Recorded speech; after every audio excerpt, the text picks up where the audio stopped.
Good morning everyone, my name is Pranit. Today I am going to speak a few words about Dr. APJ Abdul Kalam.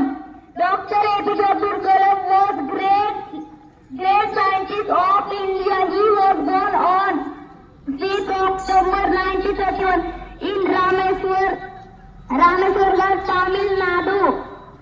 He played the role of India Pokhar.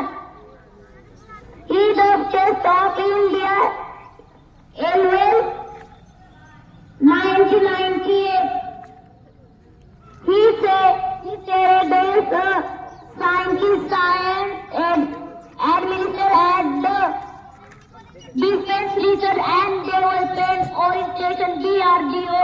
He became the 11th President of India.